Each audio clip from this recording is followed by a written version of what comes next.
Welcome everyone to our second in a mini-series of innovations in hypertension control. My name is Rochelle Bartnick, and I'm the Senior Director of Community Impact for the American Heart Association, covering the St. Louis area and outstate Missouri.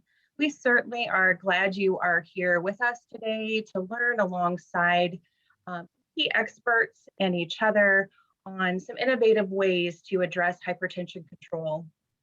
Hypertension control is a significant priority of the American Heart Association, and we are certainly proud to collaborate with some key players here in the state of Missouri. The American Heart Association and the Missouri Department of Health and Senior Services and Health Quality Innovation Network are bringing this series to you. I'll turn it over to Chris Comerfield to offer some remarks. Thank you, Rochelle. I'm Chris Comerfield with the Missouri Department of Health and Senior Services. I'm the coordinator for the Missouri Million Hearts program.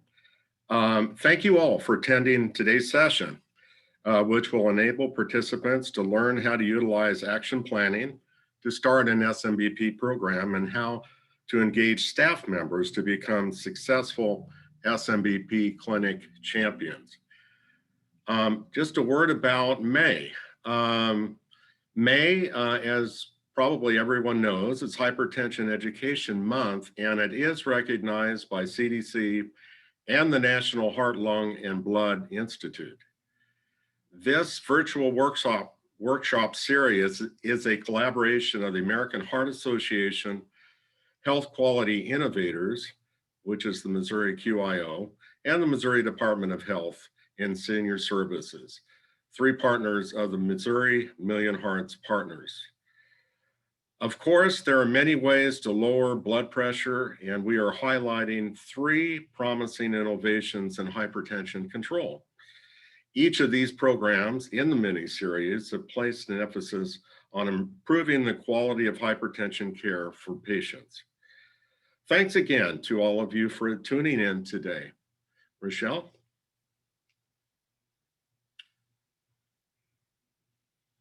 Back to you. Great, thank you, thank you.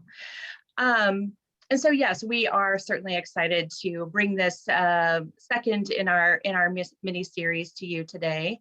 I wanted to give just a brief overview on how you can maximize your Zoom experience. You have control over your viewing options.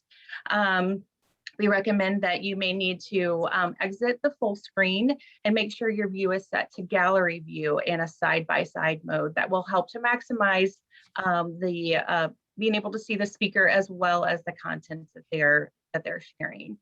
You will see there's a slide bar in the middle of the screen to determine your viewing preference. You can click that slider bar and drag to the left or to the right to adjust. Another element is we want you to be engaged with us and engage with the presenters.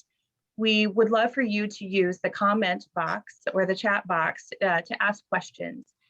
Big key recommendation is to be sure and set your to field to the all panelists and attendees. Certainly can also use the Q&A feature, and we will try to address those within the webinar presentation. And if we can't, we'd be glad to offer some guidance as a follow-up. So I also want to highlight quickly the efforts for hypertension control that is called Target BP. Target BP is our national initiative for improved quality on hypertension control rates, in part in collaboration with the American Medical Association.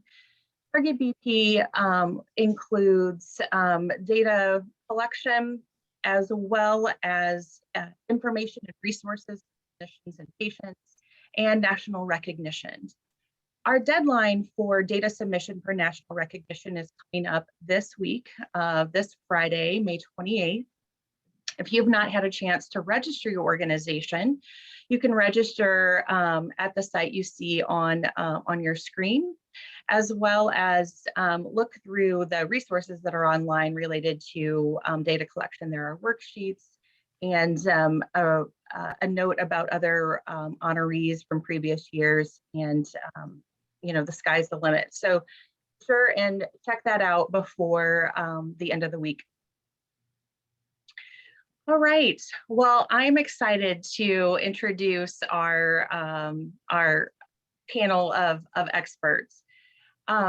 First will be leaders from MPRO, which is a nonprofit organization and national leader in healthcare quality improvement and medical review. MPRO works with healthcare providers to promote adoption of evidence-based best practices and processes to achieve healthcare quality goals. MPRO's goal is helping healthcare get better with a commitment to improving quality, safety, and efficiency across the healthcare continuum. Elena Smith and Elise Wilson are quality consultants at MPRO, working with 27 Missouri clinics through the Accelerating SMBP Across Missouri project to support quality improvement and spread best practices focused on self-measurement, blood pressure monitoring in the clinical setting. They'll be joined during their presentation with experts from Cox Health. Cox Health is a nonprofit community health system serving 25 counties in Southwest Missouri through 6 hospitals and over 80 clinics. The ambulatory care pharmacy team enhances chronic disease state management, medication, education, and adherence, and patient outcomes within the system's clinics. Dr. Allie Briggs is a clinical pharmacist and self-monitored blood pressure clinic champion for 2 family medicine clinics. Dr. Brian Gray serves this role as a large internal medicine clinic, and Dr. Hawkins fulfills this role in a geriatric primary care clinic. They're currently leading the implementation of programs for hypertension, annual wellness visits, and enhanced diabetes care for the elderly. So I'm so pleased with the breadth of experts that we've brought to you today. And with that, I will turn it over to the MPRO team. Welcome.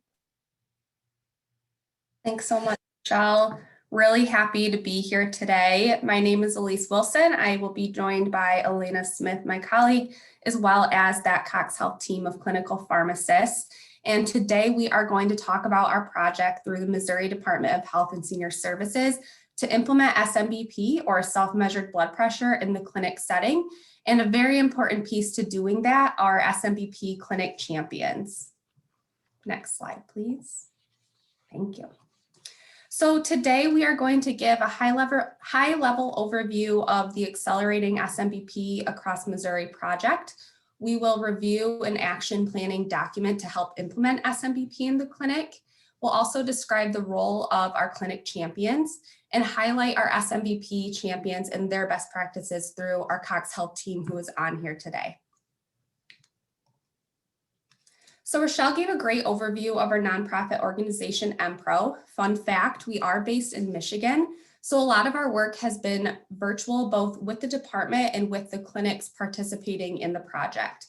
Really, we are a supportive role in this project.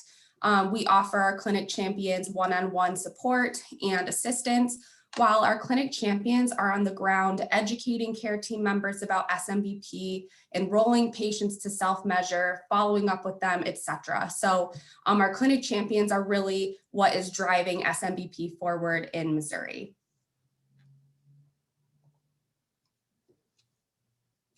So through the Accelerating SMBP Across Missouri project, we partnered with the Missouri Department of Health and Senior Services and really partnered on this goal to increase the use of SMBP monitoring in the clinical setting. As part of this project, in both year 1 and year 2, our clinics who did participate and are participating receive free one-on-one assistance with implementing an SMBP program. And also we had the really great fortune of being able to offer free digital blood pressure monitors and cuffs to our participating clinics. So you can see here on the map is where these clinics are located. So we're located kind of all over Missouri with a specific focus on St. Louis, Springfield, and Kansas City.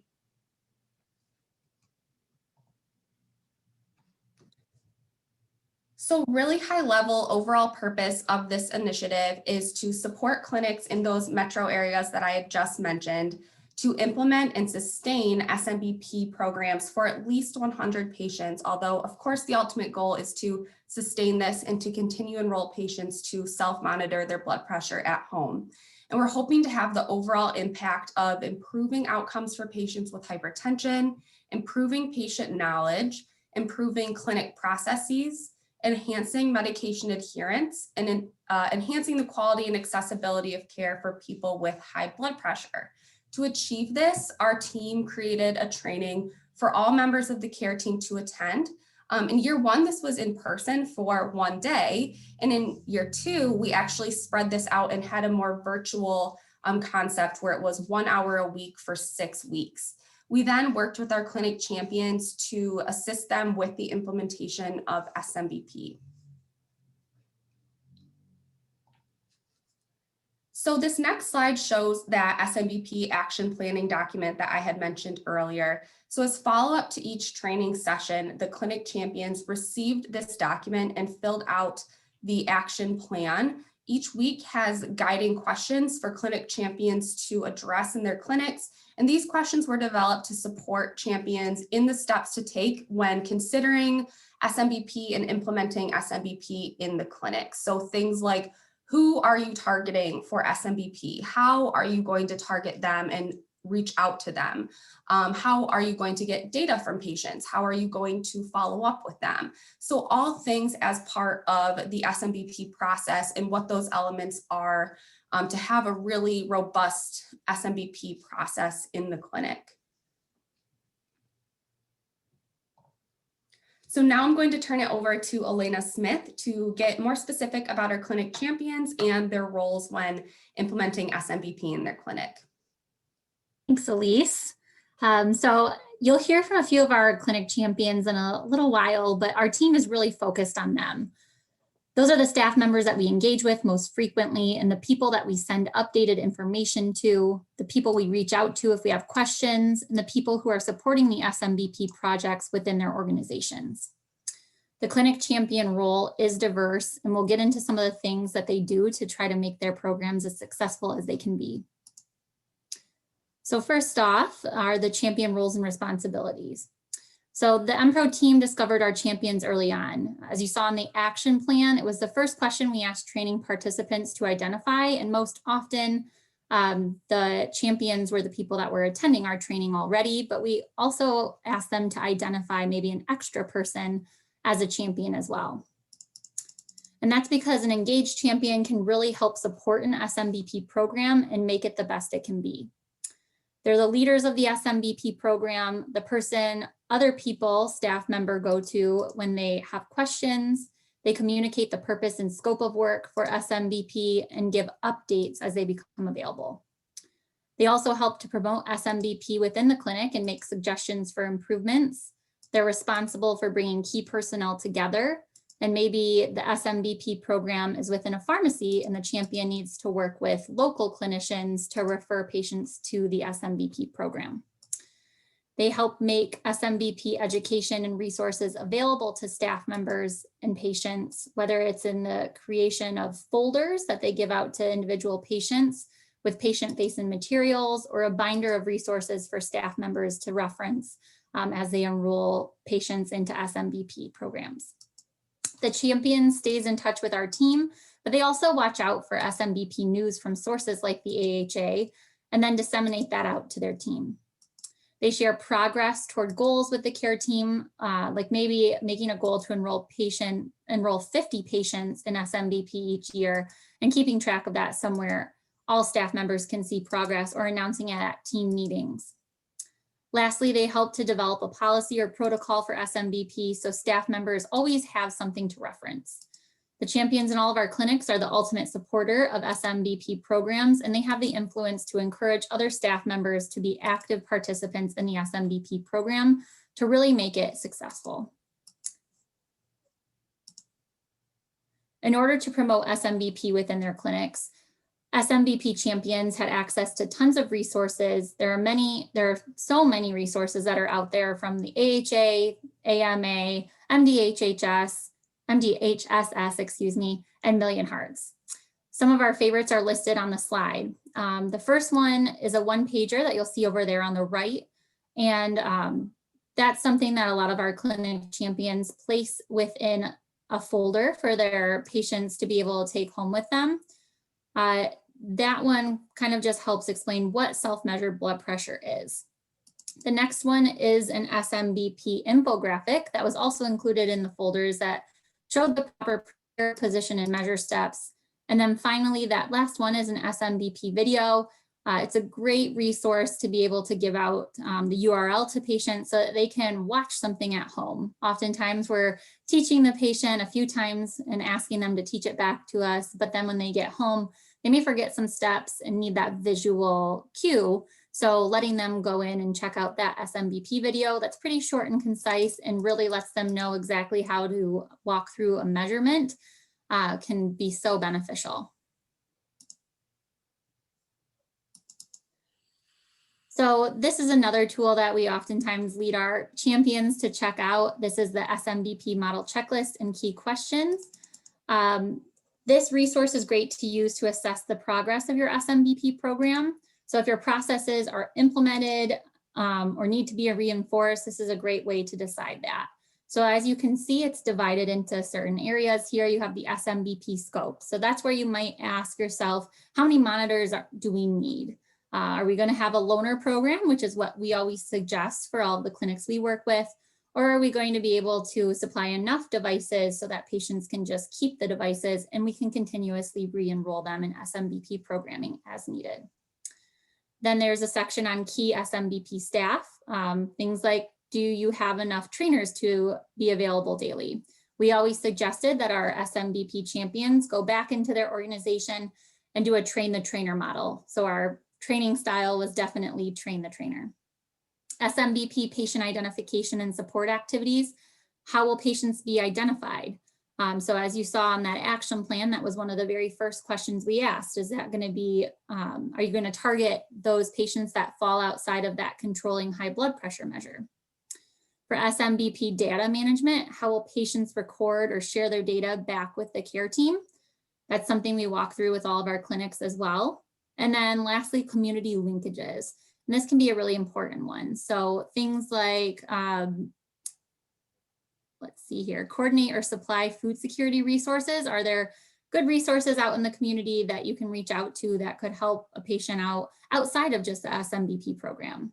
I know what we're finding in this program is, especially for our clinics that are located in St. Louis, the YMCA can be a great partner because they have their own blood pressure self-monitoring programs that can kind of work with the programs within the clinics and provide some extra support outside of what they're getting within our clinics. We also suggest that clinic champions create their own resources, like policies or procedures for SMBP. So this is actually one of the very last steps within that training on that action plan. And we explain to them why it's so important to develop a protocol or procedure. So things like it's standardized, it's a tool to refer to, or any clarification or questions can be directed to that policy or procedure. And then if there are ever any rule changes, which in the past 2 years of being working with these clinics, we've seen plenty of rule changes. So that way the information doesn't leave with the person who leaves. So here down below, we have the Million Hearts hypertension protocol. That's a great one to start out with. It's clickable, it's fillable, and that's something that we direct clinic champions to first. Outside of that, there are tons of great examples of SMBP policies that can be used as models, and the National Association of Community Health Centers highlights a few within their SMBP implementation guide. Now that implementation guide is another thing that we direct a lot of our clinics to. It's a great resource to check out if you're an SMBP clinic champion. So we highly suggest that as well. But this is a way to really curate your policy to your clinic. So that Million Hearts resource might be a great starting point, but eventually you might be able to make your own policy similar to what's shown on the screen here. Creating an SMBP workflow to include in the policy or procedure document can be another tool to use to communicate processes with the clinic and a quick reference tool. So again, just another way that you can really get the point across of how the SMBP program works within your organization. And then lastly, when a team is initiated, a charter is recommended to ensure that the team is focused and organized. So this is something that we introduced to all of our clinic champions. So it's a way to really highlight what roles all of your team members play. So you can outline member names, roles, and responsibilities.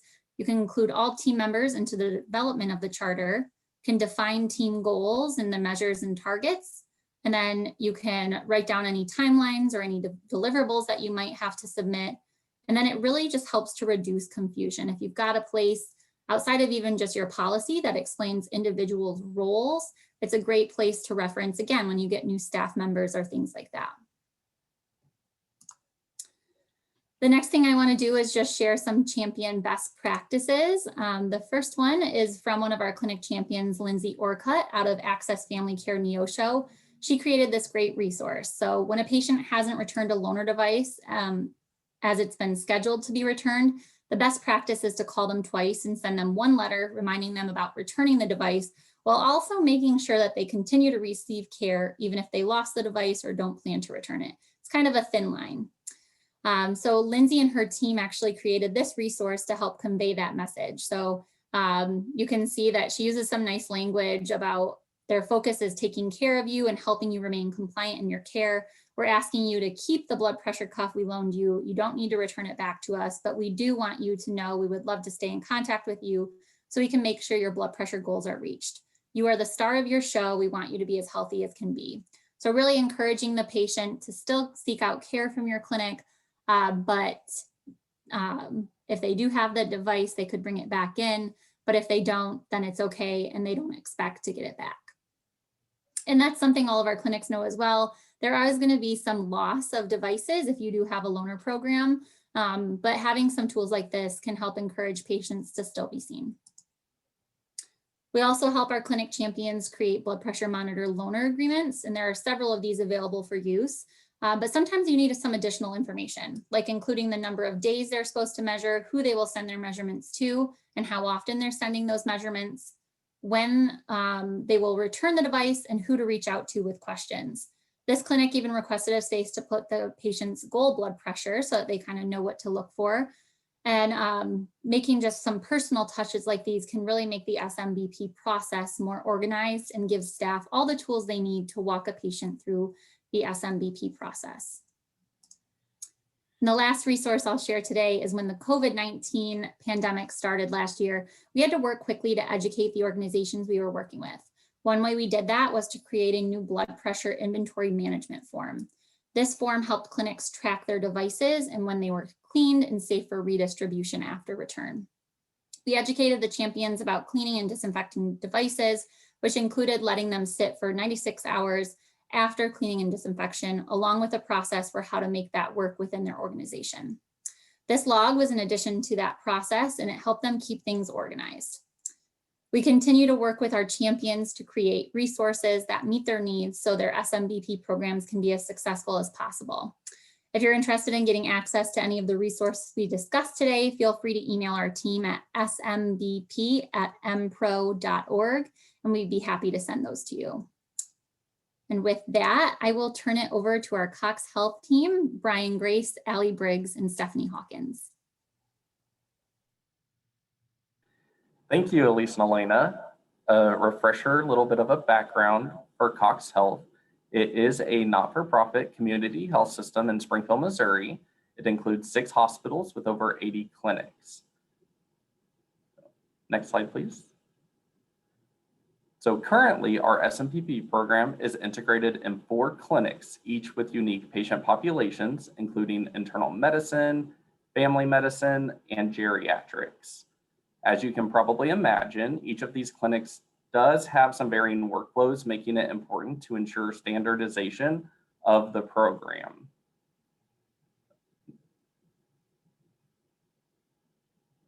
So with a growing pharmacy ambulatory care team having a major role in hypertension management, each clinic with an ambulatory care pharmacist is involved in the SMBP program, with the clinic pharmacist acting as the clinic champion.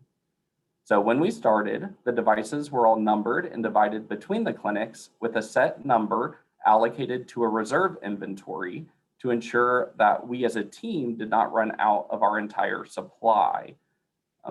Working with MPRO has been excellent in helping the team, which often includes pharmacy learners and other clinic staff, make sure that we are giving consistent and accurate information to our patients. We also developed note templates for a more efficient and consistent and efficient documentation process according to our health system's requirements.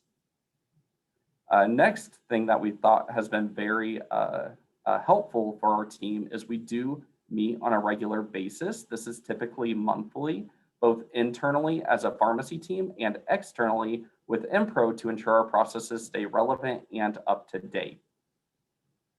And lastly, our team found it easiest to create a network folder that could be updated and accessed from any clinic. MPRO has been instrumental in helping our clinics develop a standardized workflow with organized documents that you guys just saw. While the ambulatory care team has worked to standardize our processes, it has been important to include other members of the clinic. So to discuss this a little bit more, I will pass it off to Dr. Briggs. Thank you, Brian. And having an interdisciplinary approach during this process is extremely vital. So I'm going to share with you today the 3 different ways we practice in this manner, from patient identification to providing comprehensive care. During the patient identification process, there's 3 primary ways in which we do this: provider referral process, pharmacist identification, and contract lists. So from the provider perspective, there's a few ways that they can get a patient enrolled in this program. The first one is a simple message through the EHR. They send a quick message to the pharmacist champion at that clinic requesting that the patient be enrolled in the program, and the pharmacist is then able to take care from there. Another one is a warm handoff. Sometimes we have patients in clinic who the provider would love us to see and kind of meet face to face. And if we have that availability, they kind of send us a quick message in the chart or in like a Teams meeting type of situation to have us pop on over, introduce ourselves, and get that patient connected at that time if we're available. The last option is a synced visit. There are times where a pharmacist and a provider can have a visit at the same time, working to provide that really comprehensive approach to patient care, and they can get us plugged in for that program at that time. Pharmacist identification is through prior visit planning, and we can review the patients who are scheduled to come in for clinic that day or over the course of the week and identify patients who would benefit from participating in the SMBP program, reaching out to those providers proactively and getting those blood pressure cuffs available at the time that the patient comes in. The last one is contract lists. So we are provided contract lists to help us identify patients with uncontrolled blood pressure from their insurance provider. And those patients would benefit from participation in this program as well. So we proactively reach out to the provider to request that they be enrolled in this program. During this program, we work to provide comprehensive care to the patient at a clinic and health system level. So I'd love to take a moment to kind of talk about what that looks like next. At a clinic level, we work with providers, medical assistants, and of course the pharmacist to provide this comprehensive care. At Cox Health, we utilize a collaborative practice agreement, which allows us to provide improved efficiency when it comes to making those medications adjustments, as well as ordering labs that are needed to monitor how patients are responding. If during the pharmacist visit, we identify additional concerns, we're able to bring them up to the attention of the provider to ensure proper care and follow-up.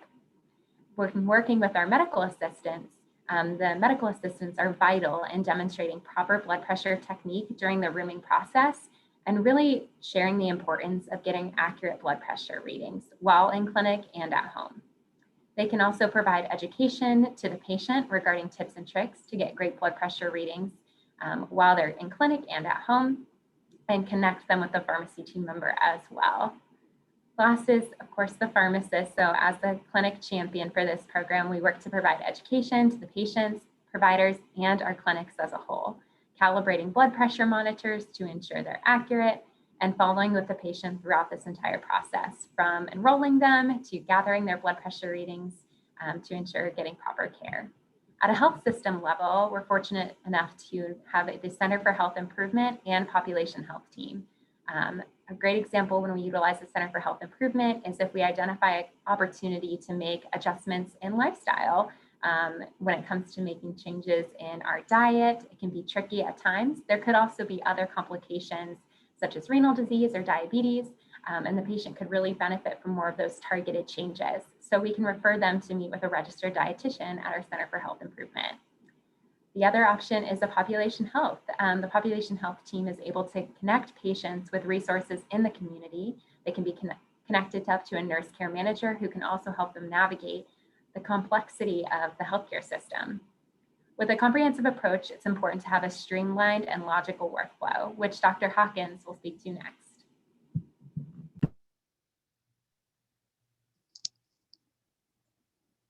Thank you, Dr. Briggs. At the point that we, as a team, had standardized our approach as ambulatory care pharmacists and clinic champions, and then had also started building our interdisciplinary teams and resources, we looked at and recognized that we needed to implement the program into our clinics.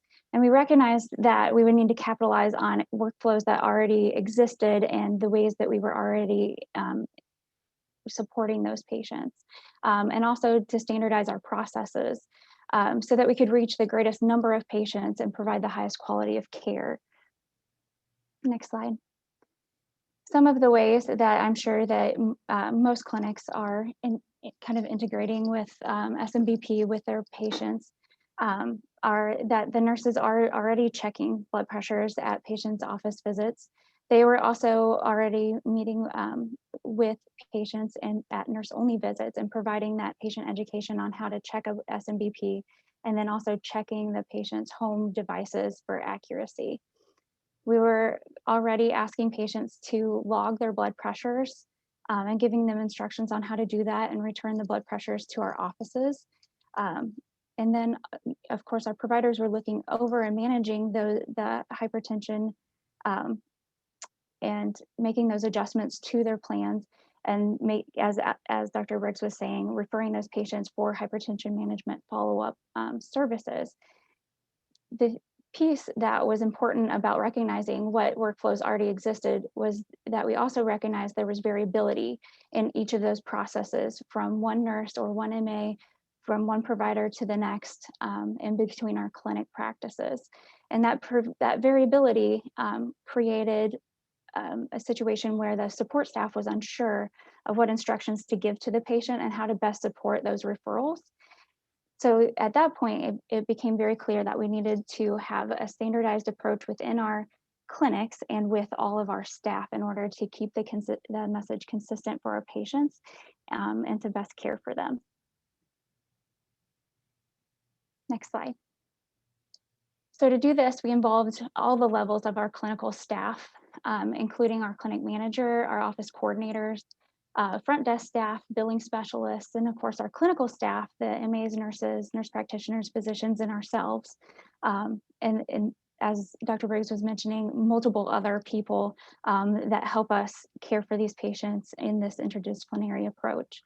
But it was important to get their buy-in as stakeholders and also their information as they were working with the patients.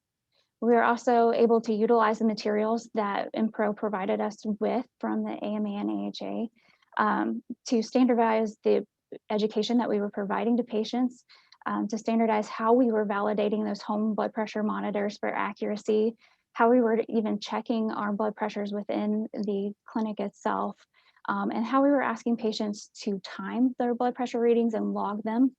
We are still working on our processes and trying to standardize how we are getting the return of those logs and those readings, and then how we're going to document them in the charts and meet the requirements for CMS quality standards and also for the CPT coding for billing purposes. We also recognized early on that we would have very limited time to provide the education on the standardized materials. So we did capitalize on meetings that were pre-existing between the different groups. So like Dr. Grace pointed out, the pharmacists were already meeting and attempting to standardize some of our other practices. So it fit very nicely to bring this in as part of the standardization of our practices and building this SMBP program through different clinics and standardize it that way. And then our nursing staff already had pre-existing huddle meetings that were about 10 to 15 minutes long. And so their education was tailored more to them and broken up into smaller educational sessions. And then of course, our educations to our providers was even a little different than that and tailored to the most pertinent information for them and to get their feedback on the process. And of course, with any new practice, there needs to be a process of evaluation to improve the program. And so the plan for that is to evaluate CPT code submissions and then audit the charts based on that to make sure that there is documentation of that these practices are happening in a standardized way to a high quality of care. And then also, as Dr. Briggs mentioned, we do receive those payer contract lists of patients that are not meeting hypertension goals. And so we will review those multiple times throughout the year and make sure that those gaps are closing and that those patients are meeting their goals. And that makes it a lot easier for us to evaluate why or why not, and to improve the processes if we see that we're not meeting the goals to the extent that we really need to. Next slide. So we hope by sharing how we've utilized the tools provided through MPRO, through the SMBP programs to standardize our processes as clinic champions and pharmacists, and then also to take more of an interdisciplinary approach and standardize within our clinics, and then also to capitalize on our pre-existing workflows. We've sparked some ideas for your programs to help engage your patients in managing their hypertension. We greatly appreciate your time today and the opportunity to speak with you, and we'd like to invite you to ask any questions you might have.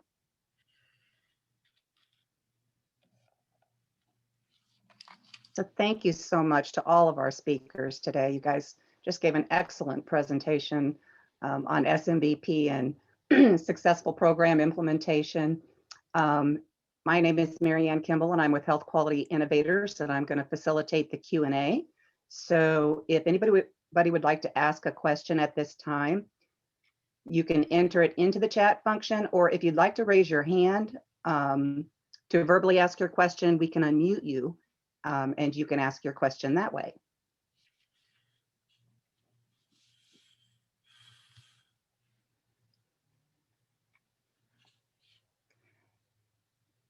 And I did see one comment in the chat from and Deborah Gracia, and I hope I'm saying that correctly.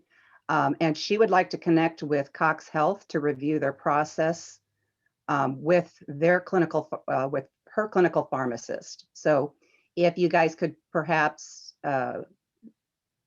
share your email addresses perhaps in the chat. And I believe the slides are going out afterwards. So they will have some contact information there.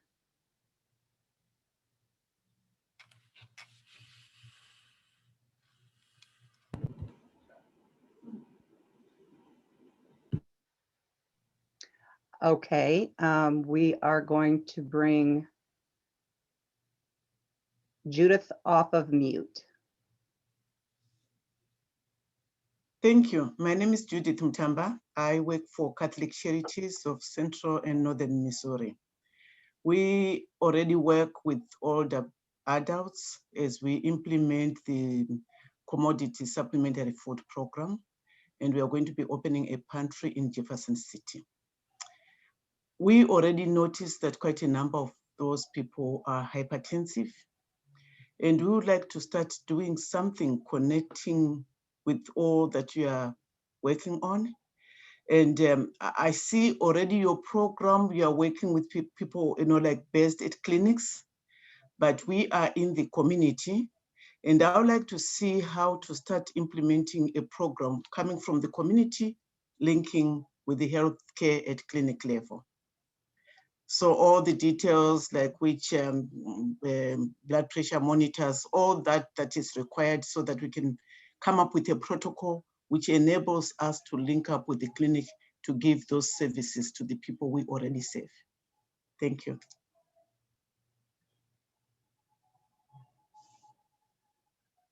Thank you, Judith, for your comments. And I'd like to offer the opportunity to work with the American Heart Association on efforts like that. There is a strong emphasis on that clinic to community linkage as well as the community to clinic linkage. And there are many best practices across the United States that we could draw from that could be beneficial to starting up a new project. So I can drop my email in the chat, and I would love to see if there's a way that we can work together.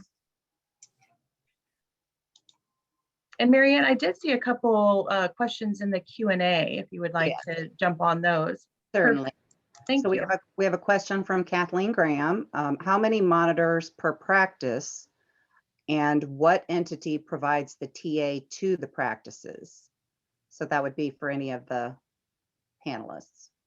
Yeah, I can respond to that. So we provided about 25 monitors to our participating clinics. This was built into our funding for the project. And then we are the ones offering that technical assistance, Elena and myself from MPRO. As I'd mentioned, we play a very supportive role where our clinical pharmacists and other champions and other clinics are our boots on the ground and really doing that hard work. And we are there to provide any additional resources or new information that comes out. We provide that training. We also gather all of our clinics together for a teleecho workshop where they're able to network with one another, share extra information, and kind of troubleshoot any barriers that they encounter. Okay, thank you. We also have a question from Ijeoma Uwakwe, and asking, can you talk more about the billing piece? Yeah, I can also respond to that a bit. So there are 2 CPT codes associated with SMBP.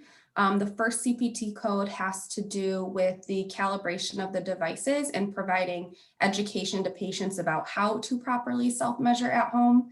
And then the second billing code is associated with actually getting that data back from the patients, getting their blood pressure readings back, making sense of those readings, and then making treatment decisions based off of that data. So those are the two codes that you can bill to. And yes, we can add them to the chat. Oh, thank you, Haley, for linking them to that. For Medicare specifically, I know one amounts to about $11 and one amounts to about $15. But when you're thinking about all of the patients that you can really enroll in SMBP, that could be a really great also tool to use, whether it's funding for additional devices to provide to patients who can't afford a device, or just a little extra kind of money coming in too. And if anyone's on the phone and not able to see the chat, those are yes. 99473 and 99474. Thank you. And the next question in the Q&A, Liz, were you going to have this one answer live or? Yeah, I think actually our Cox Health team could probably speak to how to engage providers in the area, just because I know they are a very kind of new version of SMBP, and I know they've described that they can be utilized in many different ways. So I don't know if the team wants to speak to just how they kind of came to be in their positions of overseeing this and how they got some providers on board to refer patients to self-measure and to them. That is an excellent question. So here at Cox Health, the three pharmacists that are presenting today are actually ambulatory care pharmacists. So we're integrated within our clinic setting. This allows us to kind of capitalize on pre-existing practices that were here before us, as well as utilize the Cox Health Collaborative Practice Agreement after going through the credentialing and privileging process. I believe this question is more in regards to a pharmacist who is integrated within a retail setting, wanting to make those stronger connections to more of a clinic-based setting. And that is actually a really huge growing area of pharmacy right now, which is really exciting. I would encourage this individual to look further into the joint practices that are available to them. So whether that be reaching out to smaller local health systems in their area to get connected to be able to provide those services. There's some really great resources out there about writing collaborative practice agreements that are joint from a retail pharmacist setting to a clinic-based setting too. A lot of them can be found through like APHA and things of that nature too. But a really cool opportunity, and would definitely encourage you to explore it. Okay, thank you. The next question kind of goes back to the CPT codes. And the question is, can these CPT codes be used for community-based SMBP BPSM programs? Yeah, I can try to take a stab at that one. So we primarily focus on the clinical setting, and the CPT codes really do mention that clinical aspect of things. So I suppose if you're working with a clinician, a physician, or a mid-level provider, a pharmacist, you might be able to use some of those CPT codes. We'd probably need a little bit more information and but if you check out that list that was put into the chat, that CPT code URL, that has all of the information on what is needed to be able to bill. And they do both mention clinical staff. So you might be able to if you have that clinical staff option.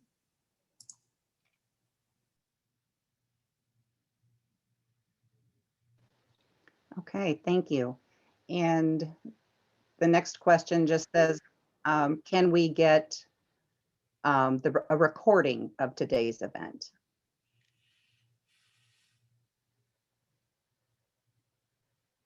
I can tackle that. This is Rochelle. Yes, we will be sharing the recording and the materials associated with each of the workshops after the webinar this week. Given the holiday, it might be early next week before we'll be able to get that out. We'll be able to share the first and second workshop up till now. Okay, and then a question has come in. I believe this is in reference to the last question. How does this compare to remote patient monitoring?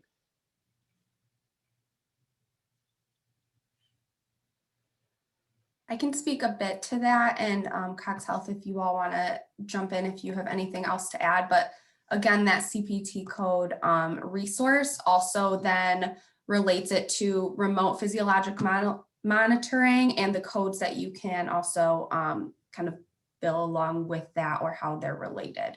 Elena and I are not in the clinic setting, so can't speak too deeply about billing and coding, but that is also helpful within that resource. Okay, thank you.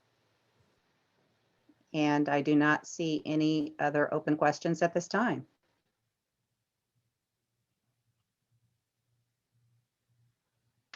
Thank you, Marianne, for moderating that. I just wanted to open it up to any of the panelists, given the questions and some of the content shared. Are there any closing comments or any points you'd like to reinforce with the audience today?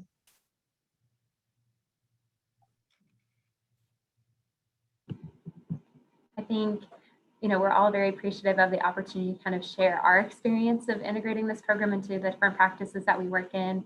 Like Brian and Stephanie shared, we all work in different clinics, all of which have similar but very distinct practice styles. And recognizing that, making sure that you've got engagement from your providers and your clinic staff is really key. And integrating these practices into pre-existing workflows and making smaller modifications rather than coming in with kind of a huge overhaul. Nobody really likes that. Has been really beneficial in regards to the integration of this program into our practice. Some of them have started out slow and then shot off just because of word of mouth between the providers too, which has been really cool to see. And I've enjoyed that process too. The support that MPRO has provided our team has been really invaluable to making sure that we're practicing at the top of everything, making sure we're getting the right information to the right patients, right providers, as well as reporting our information to make sure that we're keeping an eye on how the program is doing. So that's been really cool to see. I would say we'd just like to thank all of our clinic champions, those who are present today and those who may not be on the call today. Their work has helped reach over 1,000 patients with SMBP programs in the past 2 years. So it's really impressive that working through the pandemic and being able to get blood pressure monitors into patients' hands during that time is really, really impressive. And we're so grateful for all the great work that they do. And we look forward to continuing with our work with them. And we're just so happy to have such great clinic champions. Wonderful. Well, thank you all. Again, thank you all to all of our panelists for providing today's content and really giving us a lot of great examples of how to be innovative as we begin to think about the ways that we can impact the hypertension control rates with the patients or the community members that we engage with. This project, certainly would not be possible without some great collaborators within the state. So I do want to thank Chris Cummerfield and Marianne Kimball for the work that we have been doing together. And I invite anyone who would like to work with the American Heart Association on addressing this important priority to reach out and let's look at some innovative ways to begin to approach things in your community. With it being May and coming to the close of May, I also want to remind people that May is also American Stroke Month, and the correlation between hypertension and stroke is undeniable. And so the American Heart Association, American Stroke Association has put together some wonderful resources for the community that helps to remind people and helps to remind individuals the role that they play in monitoring their own health and monitoring their own blood pressure. So as we close out today, I want to thank you all for being here with us. And we will play a 2.5-minute video that showcases one of these resources that are available to you certainly, if it's something that interests you, stay logged in. If it's something that you've seen before, we wish you well, but wanted to at least have it here so that you can see some of the resources that the American Heart Association has available to you. So with that, thank you. I hope everyone has a wonderful rest of your week. And we'll close today again with one of the resources from the American Heart Association. Thanks again. Okay, let's have a real talk about blood pressure. Do you monitor yours regularly? It's something everyone with high blood pressure should do, but it's something most people don't know how to do correctly. Checking your blood pressure regularly will help let you know if you have it under control. It will also help you start to understand which factors are putting you at high risk for stroke and heart attack. Before I get to that though, I just want to stress one thing. If you have high blood pressure, you should talk to your doctor to figure out how frequently you should be checking it at home. For most people, taking your blood pressure twice in the morning and twice in the evening, even just for a week, will help you and your doctor get a better understanding of your blood pressure. For morning readings, it's best to take those before you take your blood pressure medication. It's also very important to avoid exercise, caffeine, or tobacco at least 30 minutes prior to testing, since those can affect your levels. Now, let's move on to talk about the proper way to measure your blood pressure at home. Nearly half adults in the U.S. have high blood pressure and are at high risk for stroke and heart attack. So self-measuring is one of the easiest ways to be proactive about our health. Here I have my blood pressure monitoring device. It's easy to use and it helps me get an accurate reading. Be sure to get an automated device with the upper arm cuff. That's the type doctors recommend. The first thing you want to do is find a quiet place to sit where your back is in an upright, stable position. A dining room chair is great. You want to make sure the chair isn't too soft so your body is fully supported. Sit with your feet flat on the floor and don't cross your legs or ankles. If you need to use the bathroom, make sure you go before you do your reading. Next, rest your arm on a flat surface with your palm facing up. Place the blood pressure cuff on your bare upper arm just above your elbow. Your arm should be relaxed and resting so the cuff is at the same height as your heart. Now rest quietly for 5 minutes before taking the first measurement. Avoid talking while taking your blood pressure measurement. Once your first measurement is completed, write down the blood pressure numbers and pulse that are displayed on the device. Wait 1 minute and then repeat this process again. As you just saw, it's important to check your two measurements at around the same time each morning and evening. At your next doctor's visit, be sure to share your blood pressure numbers so you can discuss the numbers and so your care plan can be changed if necessary. That's it. Not bad, right? Measuring your blood pressure at home is easy to do and a great way to stay on top of your health. If you have more questions about managing or measuring your blood pressure overall, visit the website